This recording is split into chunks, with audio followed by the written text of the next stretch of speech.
Assalamualaikum warahmatullahi wabarakatuh. Sahabat, lama sekali baru saya muncul lagi di depan Anda, dan hari ini saya hadir karena ada tamu luar biasa, tamu besar. Dan saya ajak Anda semua, kita sama-sama ngobrol. Saya akan ngobrol dengan beliau. Assalamualaikum warahmatullahi wabarakatuh. Waalaikumsalam warahmatullahi wabarakatuh. Ini adalah TGB, Tuan Guru Bajang. Ini Anda tahu, ya menurut saya Anda kenal lah tokoh ini. Jadi nama beliau itu adalah Muhammad Zainul Majdi, tapi sangat populer adalah TGB. Itu ada, Anda lihat ini, TGB, Tuan Guru Bajang. Iya, biar nggak ketukar bajunya, Bang. Ya. Beliau ini tokoh besar karena kalau di Jawa, Anda semua kenal NU, Nahdlatul Ulama. Maka beliau ini di Lombok. Di Lombok itu sangat terkenal dan masuk di dalam sejarah. Anda baca namanya Nahdlatul Watan, NW. NW itu adalah NU-nya Lombok, dan beliau ini adalah tokoh NW. NW itu lahir dari orang tua beliau, dan sekarang NW menjadi kekuatan besar di Lombok. Itu lihat bajunya itu. Baju Perindo, partai Itu Perindo ini. Nah, saya ini mempertanyakan tokoh sehebat beliau, tokoh sebesar beliau menjadi gubernur 2 periode di Lombok, tapi masuk partai, dan partai itu Perindo. Saya mau tanya ini, apa yang menjadi alasan, spirit apa, semangat apa sampai membuat TGB ini masuk ke Perindo? Terima kasih Bang Azairid. Jadi kalau ditanya, Bismillahirrahmanirrahim. Yang pertama ya tentu ingin berkhidmat melalui jalur politik ya. Saya melihat bahwa jalur politik itu sesungguhnya jalur yang sangat penting ya di dalam membangun bangsa. Dan salah satu bagian atau instrumen yang juga sangat penting dalam politik adalah partai politik. Nah, saya memang ingin ikut bersama membangun bangsa. Kalau Bang Hazairin melalui pers, media, saya melalui politik dan partai politik. Kenapa Perindo? Karena ada ruang di situ, ada kepercayaan di situ, ada trust yang dibangun. Ya, saya dengan Bapak Haritanu Sudibyo, kami itu punya trust satu sama lain, sehingga ruang untuk mengeksekusi gagasan-gagasan saya itu terbuka lebar di Perindo. Bang Hazairin tahu kita lama di antaranya. Kita punya latar belakang pesantren, misalnya sama ya. Itu kita punya pandangan misalnya wasatiyatul Islam, moderasi beragama. Itu salah satu yang juga saya perjuangkan juga gitu. Dan di Perindo ada ruang untuk itu. Jadi ruang untuk mengeksekusi gagasan, memperjuangkannya, itu terbuka lebar di Perindo. Nah, saya mau tanya lagi, apakah tidak ada ruang lain selain di partai politik? Ruang itu banyak sekali, tetapi memang saya merasa ya, karena kebetulan dulu Allah memberikan amanah 10 tahun memimpin NTB, bahwa ternyata dakwah struktural itu sangat besar pengaruhnya di dalam mentransformasi masyarakat. Bukan berarti dakwah kultural itu tidak penting, tetapi ketika keduanya bisa berjalan bersama-sama, maka transformasi itu akan lebih cepat. NTB dulu dalam 10 tahun ketika saya berkhidmat sebagai gubernur, itu ada cukup banyak pencapaian-pencapaian, kuantitatif maupun kualitatifnya. Jadi pengalaman hidup, ya, kiprah sebelum ini ya, memberikan kepada saya keyakinan bahwa berkhidmat melalui jalur politik itu satu amal ibadah yang luar biasa. Jadi berkhidmat melalui jalur politik itu amal ibadah yang luar biasa. Sebagaimana amal ibadah melalui pers. Banyak ruang ya. Saya sebetulnya gini Bang, saya potong nih Bang. Kita boleh ngobrol aja. Oke. Jadi misalnya kita ada yang mengajak saya misalnya untuk bergabung. Tapi kan kita ini berada pada tahap sama seperti Bang Hazairin juga kan. Kita bukan baru mulai hari ini gitu, tapi kita sudah berkhidmat di masyarakat sekian lama. Jadi yang kita cari kan sebenarnya bukan kredensial. Posisi misalnya waketum atau posisi apa yang gagah namanya, tapi ternyata tidak ada ruang yang cukup di situ. hanya kredensial formalitas saja gitu. Nah, di Perindo itu ruang itu ada. Jadi saya merasa nyaman di situ. Ini teman lama sekali ya. Kita 2000, ketemu 2000 sudah berapa, Bang? 2004 dulu kita sudah ini ketemu. 19 tahun yang lalu ya. Tapi saya ngikuti perkembangan beliau. Dia menjadi gubernur 2 periode, saya nggak pernah datang ke sana dan memang sikap saya seperti itu. Kalau ada teman jadi pejabat, jadi pemimpin, saya tidak akan pernah datang ke situ.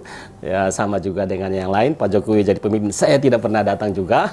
Tetapi saya adalah orang yang mempertanyakan. Coba tanya teman-teman.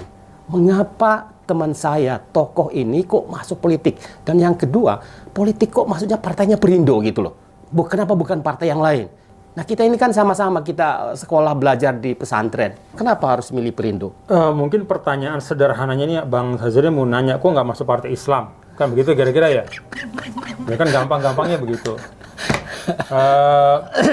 Saya punya keyakinan Bang, dari pendidikan yang dulu saya terima di Al-Azhar, bahwa dalam ruang muamalah, termasuk diantaranya itu ruang politik, Islam itu tidak membawa jargon, tidak membawa nama, tapi menghadirkan substansi dan nilai.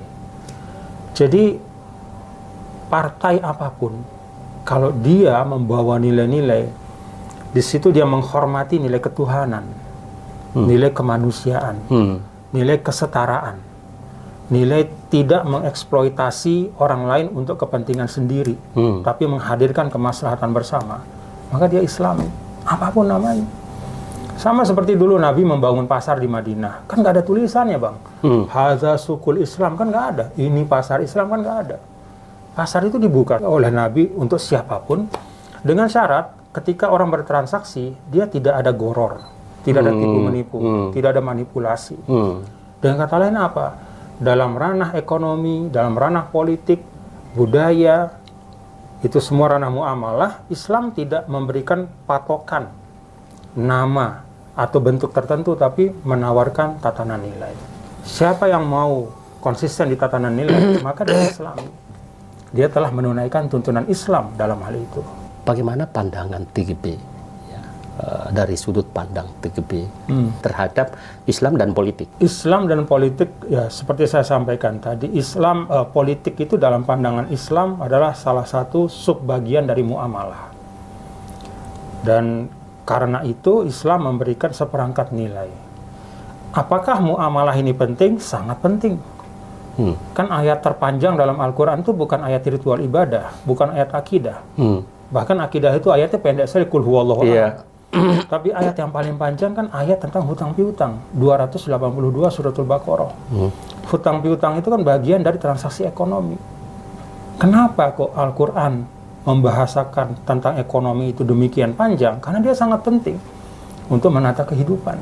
Nah, demikian pula politik. Karena itu kalau ditanya bagaimana posisi politik dalam Islam, ya penting. Karena dengan politik yang baik, kalau dalam konsep Ibnu Aqil itu kan makana fi'lan yakunun nas ma'ahu aqrab ila shalah wa ab'ad anil fasad.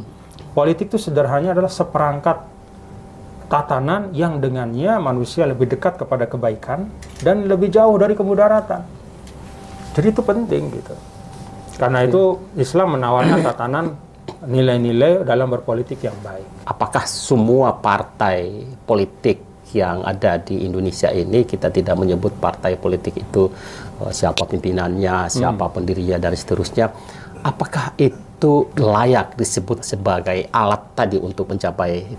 Tergantung dari praksisnya, tergantung dari perilakunya, tergantung dari tabiatnya. Kalau perilakunya itu manipulatif, ya dia jauh dari cita-cita politik Islam. Se-Islam apapun dia membawakan dirinya ke depan publik. Dengan seperangkat bahasa Islam, ornamen Islami, tapi kalau tabiat dan perilaku politiknya tidak sesuai dengan nilai-nilai yang dibawa Islam, itu bukan sesuatu yang diharapkan oleh Islam. Sebaliknya, satu partai, ini ekstrim ini Bang, satu partai yang tidak pernah menisbahkan dirinya kepada Islam secara resmi, tidak pernah mengatakan kami partai yang mengusung nilai-nilai Islam, Tapi ketika dia berpolitik, dia betul-betul bekerja untuk masyarakat dengan ketulusan, dengan penghormatan kepada nilai-nilai kemanusiaan, maka dia menjadi partai yang dalam tanda kutip Islami. Pak TGB sekarang ini dengan pengalaman sebagai gubernur 2 periode, kemudian terlibat di dalam berbagai, atau masuk ke dalam sistem yang cukup tinggi di Indonesia, kemudian sekarang masuk di partai politik. Bagaimana Anda melihat masa depan bangsa Indonesia yang jauh di sana dengan apa yang sedang terjadi sekarang? Kalau kita masih memelihara beberapa hal di tengah kita akan kesulitan. Satu di antaranya adalah perilaku yang menyebabkan distrust antar kita itu semakin besar. Di situ macam-macam lah. Misalnya dalam konteks politik, perilaku politik identitas. Itu membuat distrust kita makin besar. Dalam ekonomi misalnya, berekonomi yang sangat liberal. Jadi betul-betul siapa yang kuat, dia yang menang. Siapa yang bermodal, dia yang sukses. Kalau seperti itu terus, tanpa kita menyiapkan kartu pengamannya, kita akan semakin distrust. Dalam misalnya tatanan sosial juga, kalau kita mengembangkan superioritas kesukuan, ya, suku apapun atas suku yang lain, kita pasti akan semakin besar distrust. Dan kalau distrust ini tidak kita kurangi, maka kita akan tetap terjebak. Indonesia pasti tumbuh lah, Bang. Indonesia ini dirahmati Allah. Kan kata founding fathers begitu kan, atas berkat rahmat Allah. Pasti dijagalah.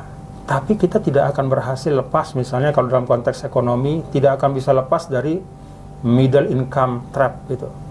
Tetap jadi negara dengan penghasilan menengah saja, nggak pernah bisa menjadi negara dengan penghasilan tinggi.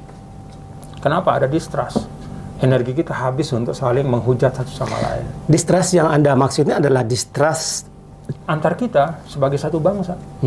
Kalau kita tetap membawa itu dalam perilaku kita berbangsa hari ini, yang politisinya kerjanya hari-hari membangun distrust satu sama lain, yang para pelaku ekonomi juga hanya memikirkan kepentingannya sendiri, tapi tidak menyiapkan katakanlah untuk kemanfaatan orang banyak, dan demikian juga yang lain, maka kita akan semakin jauh, Bang.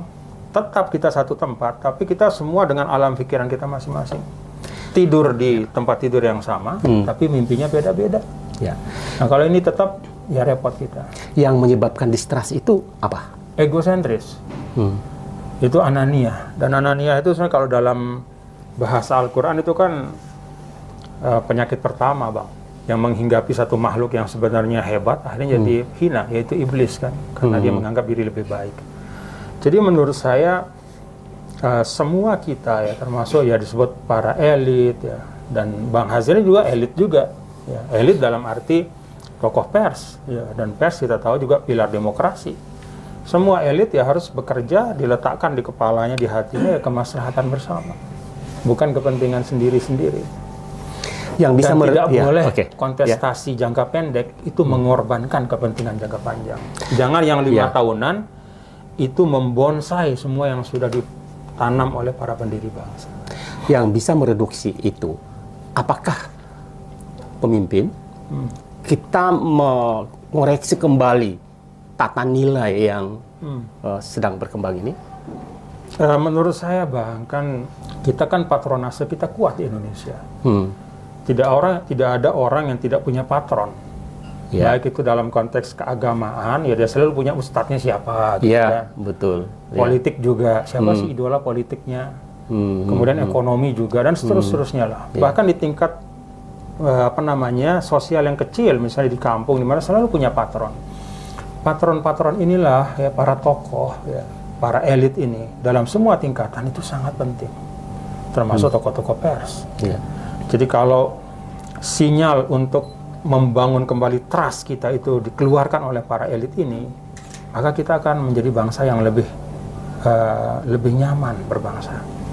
Tapi kalau para elit tidak menggunakan privilege yang dia punya sebagai elit apapun itu, maka ya akan semakin besar distrust itu.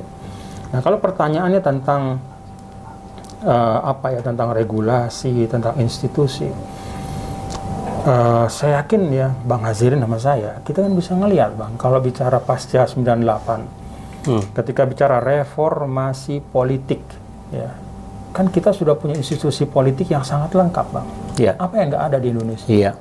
Partainya bahkan lebih dari cukup. Iya. Ya, kemudian juga eksekutifnya lengkap, yudikatifnya lengkap, legislatifnya lengkap, bahkan kita punya DPD ala Senat Amerika, walaupun kewenangan nggak jelas atau kurang, tapi anggarannya ternyata besar sekali.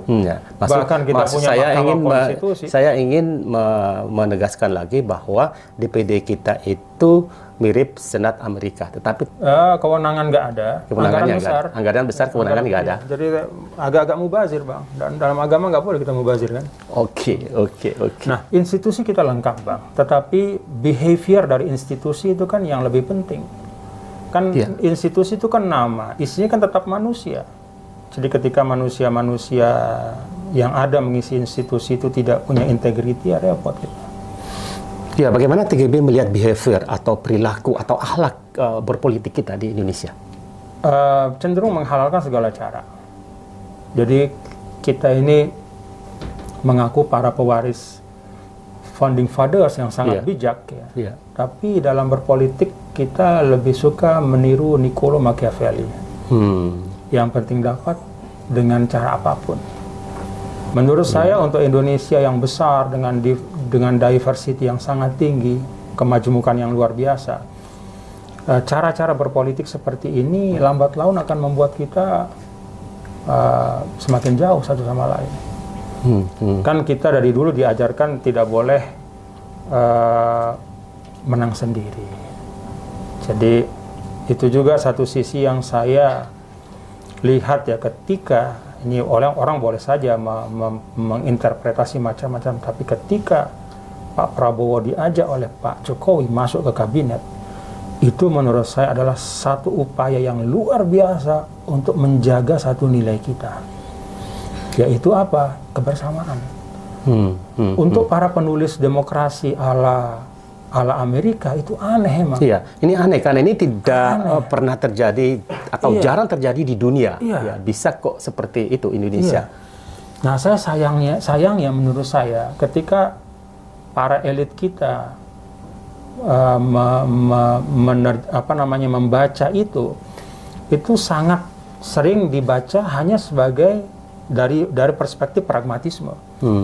Ini berarti Pak Jokowi nggak mau diganggu 5 tahun nih, gitu. Biar dia aman mimpin, dia tarik Pak Prabowo ke dalam. Kalau saya nggak mau baca kayak gitu, saya tidak cukup membaca di situ, tapi saya melihat bahwa ini sebenarnya adalah cara Pak Jokowi untuk mengingatkan kita bahwa berdemokrasi, secanggih apapun instrumen kita berdemokrasi, tapi nilai yang kita warisi dari tanah Indonesia ini nggak boleh kita tinggalkan, yaitu kebersamaan. Ya, dan kebersamaan itu adalah satu nilai besar ya yang terus ditumbuh kembangkan. Tapi kan partai politik yang sebegini banyak ya korbanan partai politik ini kan justru mereduksi nilai-nilai kebersamaan itu. Karena kebersamaan itu terpolarisasi ke dalam kelompok-kelompok. Kebersamaan dalam kelompok, kebersamaan dalam itu. Enggak dong, Bang. Jadi menurut saya multi partai itu tidak selalu berarti negatif. Multi partai juga bisa menjadi medium untuk menyerap keberagaman kita. Ya, Indonesia ini demikian beragamnya, sehingga mungkin kalau cuma 1-2 partai itu belum mampu diabsorb semua aspirasi masyarakat. Maka dengan partai yang banyak ini diharapkan sebanyak mungkin aspirasi bisa ditampung. Dan kalau aspirasi sudah ditampung, artinya apa? Berarti semua aspirasi kan masuk menjadi jalur konstitusional, dan itu jauh lebih baik daripada disuarakan di jalanan, daripada disuarakan dengan kekerasan. Jadi multi partai menurut saya sudah terkoridor ke dalam. Iya, dia menjadi bagian dari politik yang ada adabnya, ada rule-nya gitu. Jadi multi partai di Indonesia menurut saya tidak masalah. Nah, tinggal bagaimana partai yang banyak ini ya bisa sering ketemu antar elitnya gitu. Dan bertemunya bukan hanya dalam kontestasi 5 tahunan, tapi bisa tetap setiap saat ya. Menurut TGB, politik beradab itu seperti apa? With values, dia harus punya nilai. Ya. Karena bagi saya itulah yang membedakan antara kita dengan penghuni hutan rimba. Ya. Penghuni hutan rimba itu berpolitik juga dia. Cuma politiknya adalah bagaimana mengumpulkan sebanyak-banyaknya, ya, dan bagaimana mendapatkan sebanyak-banyaknya. Nah, mestinya kita yang di luar hutan ini ya bisa membangun politik yang lebih berbeda dengan politik yang ada di hutan rimba itu ya. Bagaimana Anda melihat keberagaman yang ada di Indonesia ini dari berbagai sudut? Di sini Indonesia ini begini banyak suku bangsa, begini banyak agama, begini banyak partai politik, begitu banyak keberagaman secara ekonomi, secara sosial. Salah satu yang menyebabkan saya sangat tidak suka dengan politik identitas ya Bang Azairin, dalam arti menggunakan sentimen primordial, entah itu suku atau agama atau ras, untuk membangun supremasi politik, menyingkirkan orang yang berbeda, mengklaim kebenaran hanya miliknya, adalah karena politik identitas itu menjadikan keberagaman yang semula modal sosial menjadi barrier sosial. Jadi kan selama ini keberagaman ini kita lihat sebagai kekayaan di Indonesia, modal sosial kita untuk saling mengisi. Ya, Indonesia ini katakanlah ada daerah yang dikatakan mayoritas Muslim, semuslim-muslimnya, tapi tetap ada umat non-Muslim di situ. Ada yang sehindu-hindunya kayak di Bali, tapi banyak juga umat Islam di situ, dan terbangun tatanan sosial yang baik. Artinya apa? Sudah berhasil kita menjadikan keberagaman sebagai social capital. Nah, ketika hadir politik identitas, dia mau merusak social capital itu menjadi social barrier. Social barrier artinya ya hambatan dalam kita berjumpa, berkolaborasi. Itu beda dia. Agamanya nggak sama. Itu menurut saya Bang Azairin, tidak hanya terkait dengan kontestasi 5 tahunan, tapi dia itu mau merusak satu fondasi kita, bahwa at-ta'adudiyah itu hiya sarwah, bahwa diversity adalah kekayaan kita. Tuhan juga sudah mengatakan bahwa kita ini diciptakan. Apalagi sebagai Muslim kan. Kalau kita sudah sebagai Muslim, urusan mata sipit belok, warna kulit, suku dari mana, bahkan lahir sebagai agama apa, itu nggak dibahas dalam Islam kan. Lita'arofu dalam Hujurat. Jadi udah selesai. Jadi kalau kita meributkan lagi sipit atau belok, warna kulit, ras apa, kita kembali kepada jahiliyah. Ketika masa di mana ya memang di situ Qabailiyah, ya, yaitu kesukuan, kelompok-kelompok itu betul-betul eksklusif satu sama lain. Dan kalau begitu datang Islam kan semua itu dihancurkan oleh Rasul, membangun kesetaraan.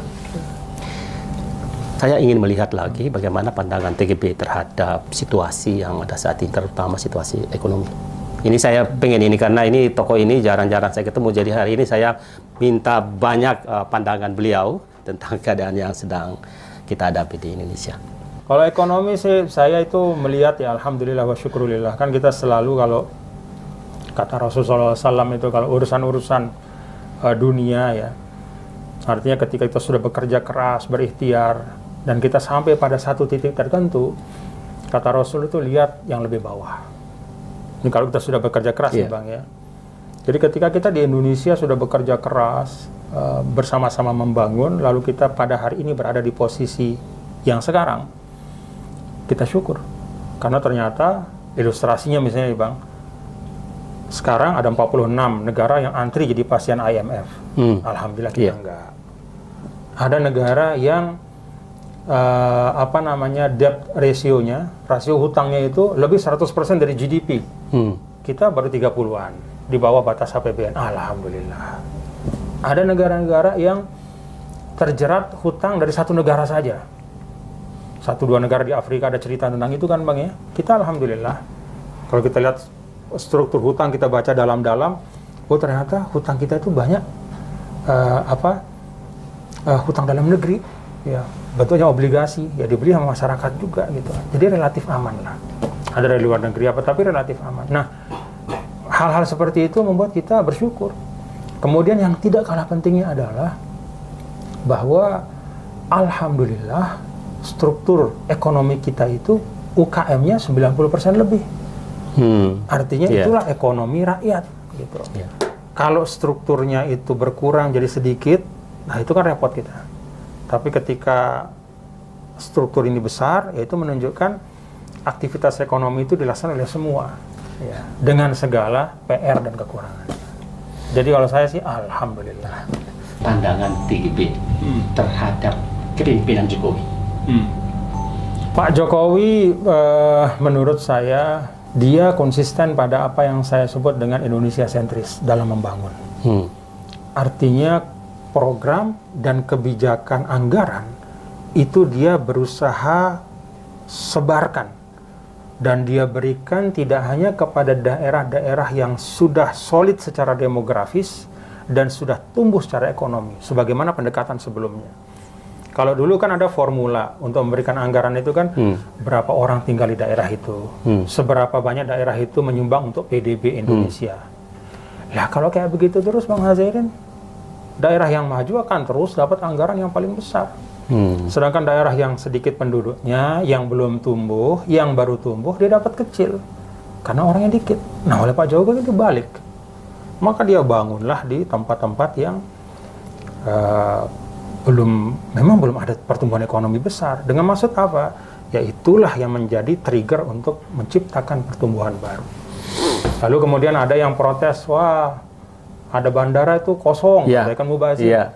Iya, memang kita harus melalui itu.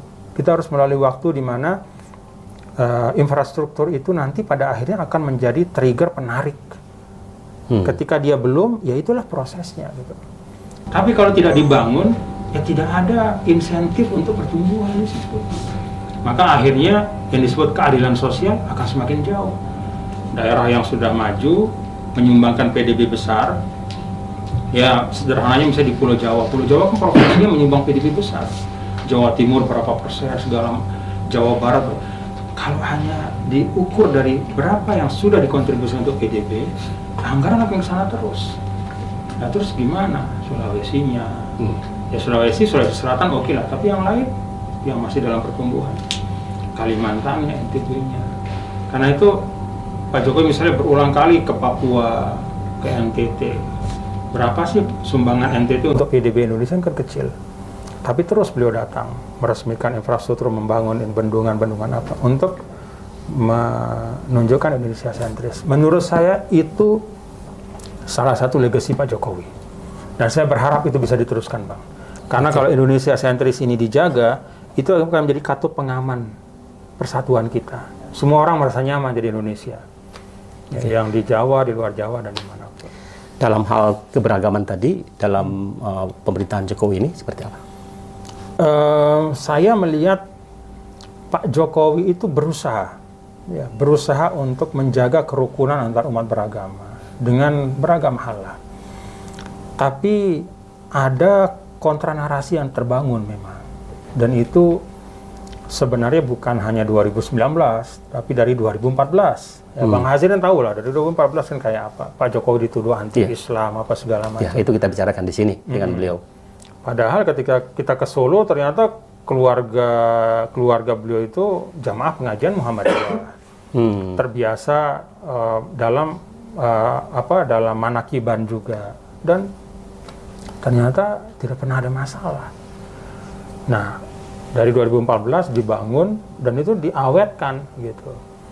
Karena apa? Karena itulah yang dianggap paling mungkin untuk menggerus keterpilihan beliau. Nah, akhirnya itu kan menyebabkan distrust juga ya. Menurut TGB, ya ini kan kalau kita melihat ya, ini banyak keluhan dari tokoh-tokoh Islam yang ini terhadap kepemimpinan Jokowi dengan bla bla bla bla begitu. Menurut TGB, Islam maksudnya ini. Apa kalau ada kaidah Bang ya? Al-hukmu ala syai' far'un an tasawwuri. Menjudge sesuatu itu harus dilandasi dengan pandangan yang utuh, mengerti tentang sesuatu itu. masalah terkait dengan ada istilah kriminalisasi ulama misalnya, tokoh-tokoh Islam. Iya. Nah, saya coba menelaah itu, Bang. Saya coba telaah sampai sedalam-dalamnya. Ternyata yang terjadi adalah persinggungan beberapa tokoh agama yang terjun dalam politik praktis ya, dengan pemerintahan yang sekarang. Jadi ini sebenarnya bukan isu agama, tapi isu politik dan isu hukum. Ya, jadi ya agama jadi instrumen di situ. Kenapa saya katakan demikian? Karena pada saat yang sama Pak JK sendiri menyampaikan bahwa aktivitas berislam di Indonesia ini sangat marak, Bang. Dulu saya pernah ketemu sama Bang Sutrosno Bahir di Simpurk, beliau tinggal ya. Beliau cerita nih di Simpurk. Ya, pernah kesini juga tuh. Pak TGB, tahu nggak Pak TGB? Dulu di kompleks saya ini orang elit semua, orang kaya semua. Dulu itu nggak ada yang namanya pengajian, nggak ada. Jumatan pun itu ya paling orang tua dah, itu pun sebagian. Tapi sekarang Pak TGB, bukan hanya ada satu pengajian di satu rumah, bahkan di satu rumah itu bisa ada pengajian bapaknya, ada pengajian ibunya, ada pengajian anaknya, ustadznya beda-beda. Kalau Jumatan udah macet. Jadi ritualitas kita, kemudian semangat mendalami agama di Indonesia luar biasa. Artinya apa? Kalau tidak ada kondisi sosial politik yang kondusif, kan nggak bisa juga berkembang. Nah, inilah menurut saya batu uji yang paling sahih terhadap klaim itu. Benar nggak klaim itu bahwa Islam tertindas di Indonesia? Lihat saja aktivitas beragama. Bang, saya itu ke negara Arab, Abang juga lah sebagai jurnalis kan. Abang pernah lihat di negara Arab atau di negara manapun di dunia ini ada pengajian nutup jalan? Nggak ada. Bisa ditangkap polisi, Bang. Nggak ada. Di Mesir itu yang ada Al-Azhar di situ, yang udah Islamnya udah istilahnya dari zaman sahabat, Amr bin As bawa Islam di situ. Nggak pernah ada pengajian di jalanan. Nggak boleh. Karena dalam Islam kan memang nggak boleh nutup jalan. Jalan itu dibuat untuk orang lewat. Tapi di Indonesia... Dan itu dianggap duri ya. Dan siapa yang mendekatkan duri? Ya, disingkirkan. Betul. Itu ya. Di Indonesia, Bang. Coba. Iya. Bahkan di Indonesia kalau misalnya seorang tokoh sudah sangat besar, begitu minta izin jalan untuk pengajian nggak dikasih, dia bisa teriak sama jemaahnya. Oh, kita ini dihalang-halangi berislam. Begitu, Bang. Kita nggak dibolehin gitu. Padahal sebenarnya kalau menurut saya, ada banyaklah cara lain untuk membangun syiar agama tanpa menyulitkan orang lain, tanpa menghadirkan potensi mudarat untuk orang lain. Dengan kata lain saya ingin katakan di Indonesia ini kita berislam itu luar biasa lah fasilitasnya. Bahkan kalau saya pernah diskusi dengan salah satu pimpinan parlemen di Mesir ya, kita bicara tentang regulasi yang diambil dari ajaran Islam. Lebih lengkap di Indonesia, Bang. Kita sudah punya, maksudnya regulasi ekonomi, kita undang-undang perbankan syariah ada, undang-undang asuransi syariah ada, undang-undang sukuk, obligasi ada, undang-undang jaminan produk halal ada, undang-undang haji, undang-undang wakaf, undang-undang zakat, apalagi. Jadi regulasi yang mengatur, yang memfasilitasi umat Islam untuk bisa beragama dengan baik, itu termasuk paling lengkap di Indonesia, dibandingkan bahkan dengan negara-negara Arab. Jadi mau alasan apa, Bang? Apakah karena ada 1, 2, 3, 5, 6 yang bermasalah dengan hukum, lalu kemudian Islamnya yang dianggap dizolimi? Kita perlu hati-hati loh, Bang. Tidak ada seorang pun yang boleh mengatakan saya mewakili 100% Islam. Islam adalah saya adalah Islam. Nggak bisa. Kalau Anda bermasalah, ya Anda yang bermasalah, bukan Islam. Karena Rasulullah SAW sendiri kan sering kali mengatakan agama ini milik Allah, saya penyampai risalah. Nabi aja udah rendah hati begitu, tidak berani mempersonifikasi dirinya sebagai yang mutlak, ya. Tapi tetap mengatakan ya Islam milik Allah, saya hanya menyampaikan risalah. Apalagi kita gitu yang penuh dengan kekurangan. Jadi kita perlu berendah hati juga lah sebagai tokoh agama, Bang. Jangan kita punya masalah-masalah subjektif, masalah pribadi, lalu kita mobilisasi umat untuk kemudian menggaungkan itu sebagai masalahnya Islam. Enggak, Islam enggak bermasalah di Indonesia. Islam baik-baik saja, insya Allah. Sahabat, Saya berharap Anda mendapatkan perspektif dari tokoh ini, karena itu saya ingin mengajak beliau lagi, bertanya beliau lagi, bagaimana Anda melihat penerapan hukum di Indonesia? Ini agenda, ini PR, ini tantangan. Institusinya udah lengkap. Pengadilan kita dari kabupaten sampai Mahkamah Agung ada. Bahkan ada komisi judisial, dan itu masuk dalam Undang-Undang Dasar.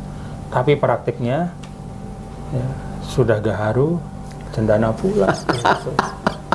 Jadi ini kalau apa namanya tuh, kalau ibaratnya ilustrasinya hadis yang malaikat Jibril nanya gitu kan, kapan hari kiamat gitu, lalu Nabi mengatakan yang ditanya tidak lebih tahu daripada yang nanya, gitu. Ya, sama Bang. Jadi yang nanya lebih tahu daripada saya gitu. Abang lama di pers. Tapi kita tidak boleh pesimis. Ya, kita kan ini bangsa yang dibangun dengan optimisme ya. Karena itu ya saya melihat bahwa ada arus yang tetap ingin membudayakan praktik yang destruktif itu. Ya, terakhir misalnya ada di institusi keuangan apa. Ada memang yang mungkin dia mewarisi itu dari generasi sebelumnya, atau dia sudah berada di comfort zone, atau dia mendapatkan kemanfaatan ekonomi pragmatis, lalu dia ingin membudayakan itu. Tapi ada juga arus kuat yang memang ingin Indonesia lebih baik, dan kita harus mendukung yang punya aspirasi kuat untuk itu. Tadi Anda menilai dalam perspektif Anda bahwa Jokowi sudah sebegitu luar biasa ya memimpin Indonesia ini. Kira-kira pemimpin masa depan di Indonesia ini harusnya seperti apa setelah Jokowi? Kalau menurut saya sih Indonesia butuh pemimpin yang betul-betul mampu menavigasi Indonesia dengan baik.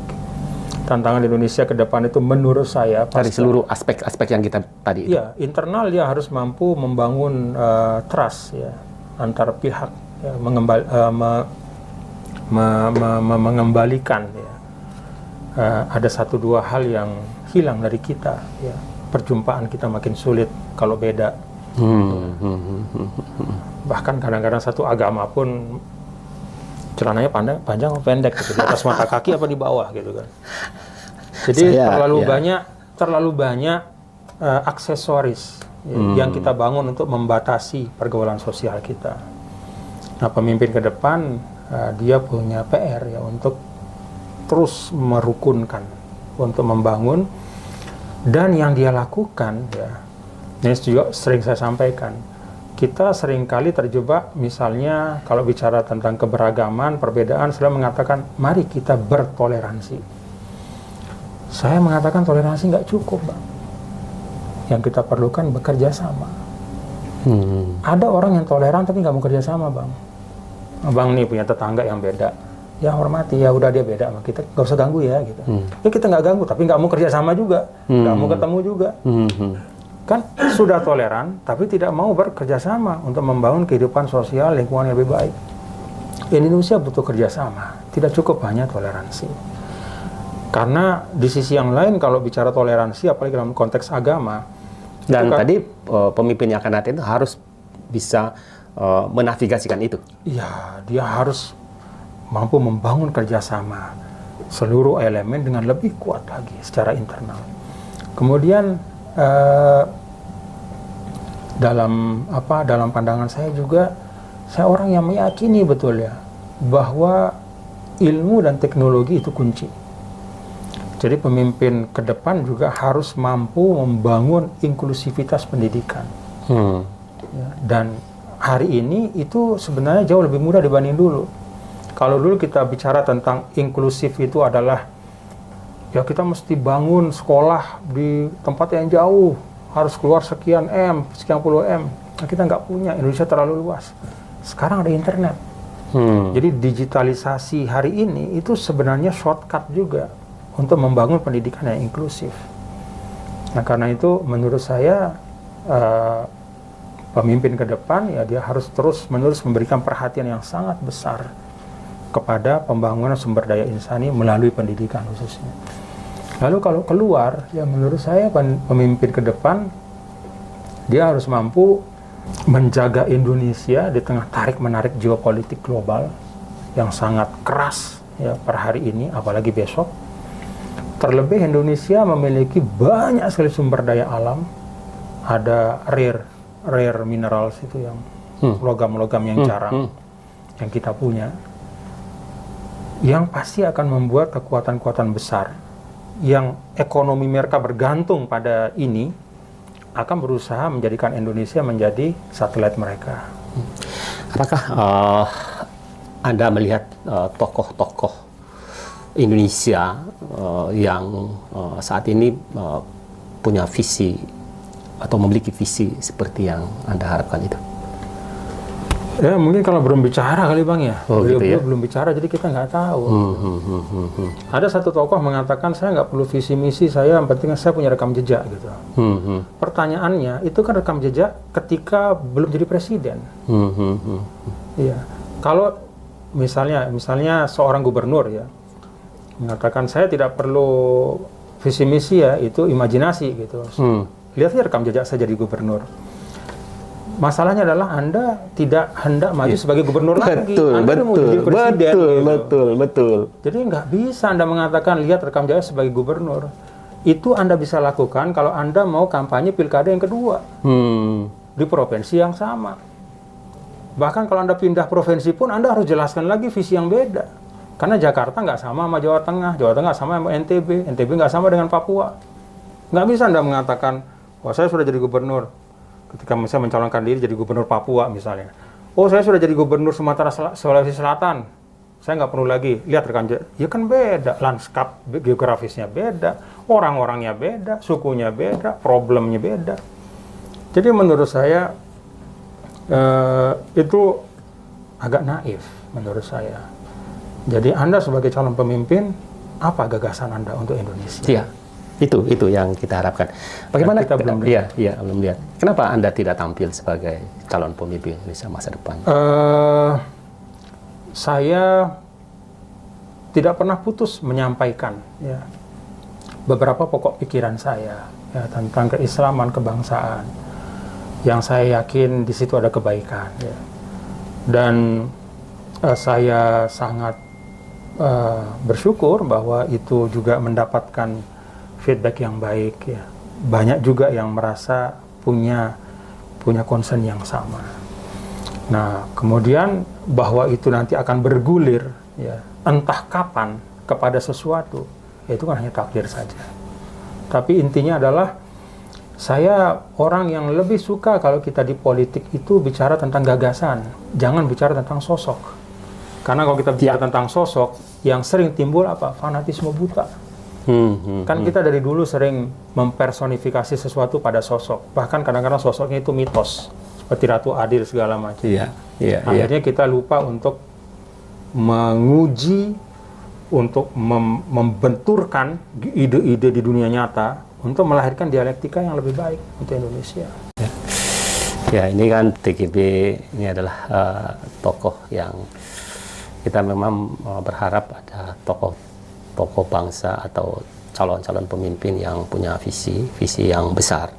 Ya, menurut saya TGB ini punya visi yang luar biasa dari berbagai aspek yang ada di Indonesia, juga termasuk aspek bagaimana kehidupan beragama di Indonesia. Beragama itu bukan berislam ya, beragama itu berarti kita hidup di dalam negara yang begitu beragam agama di dalamnya. TGB, Anda punya pikiran, punya visi yang luar biasa. Saya banyak belajar dari Bang Azharin juga. Dan kita berharap Anda terus tampil sebagai pemimpin. Ya, pemimpin itu kan tidak harus menjadi presiden, pemimpin tidak harus menjadi, tapi pemimpin itu itu tadi bagaimana bisa menavigasikan ya orang untuk berpikir positif, bagaimana menegakkan akal sehat. Terima kasih. Assalamualaikum warahmatullahi wabarakatuh. Waalaikumsalam. Terima kasih Bang. Sehat selalu. Ya.